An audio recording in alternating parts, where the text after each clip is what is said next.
Conformément aux résolutions de la dernière conférence des gouverneurs tenue à Kinshasa du 28 au 29, chaque chef de l'exécutif provincial devait être évalué trimestriellement sur les plans politiques, économiques, infrastructures, énergie ainsi que sur le plan social.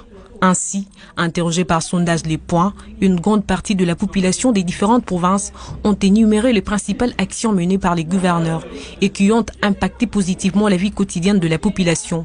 Et les résultats sont sans appel. Ainsi, sur les 26 chefs d'exécutif qui comptent la République démocratique du Congo, seuls 4 gouverneurs ont atteint la barre symbolique de 30% d'opinion favorable. Dans la foulée, Jacques Eboula du Haut-Katanga se place en tête avec 73,4% d'opinion favorable.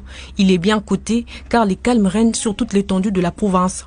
Il a procédé à la distribution des 16 pick-up à la police afin de renforcer les dispositifs sécuritaires pour la quiétude. Eboula a stabilisé les prix des produits alimentaires sur les marchés avec le lancement de la récolte des maïs dans les villages agricoles, ce qui a favorisé la baisse considérable de la farine des maïs.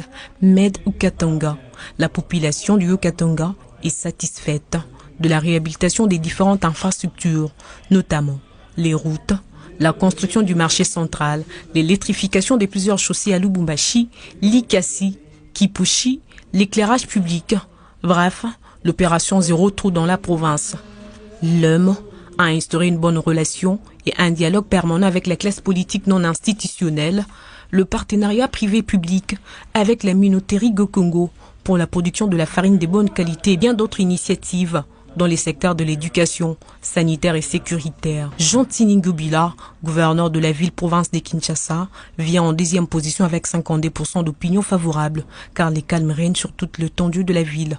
Avec l'envoi des centaines de Kuluna dans les camps de concentration du service national, la construction d'un marché moderne à Matadi-Kibala, la construction du marché Sombazigida, la création de la régie de gestion des marchés de Kinshasa, la création de la direction générale des publicités extérieures de Kinshasa, l'éclairage public sur les boulevards du 30 juin, Lumumba, Triomphal, Sendwe, Mondiba, Willery, X24 et sur l'avenue Kassavubu.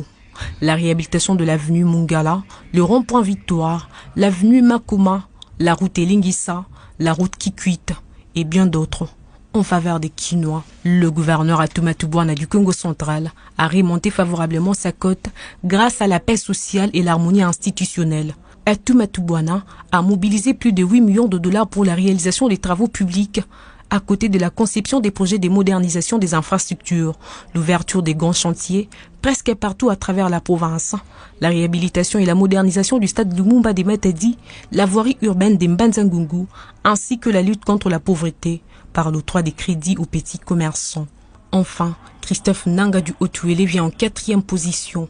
Selon les sondages Les Points, la construction en cours de la centrale hydroélectrique, les projets de la construction d'un aérodrome, la modernisation de la route Issiro-Wamba, ainsi que bien d'autres avancées des développements dans les milieux ruraux.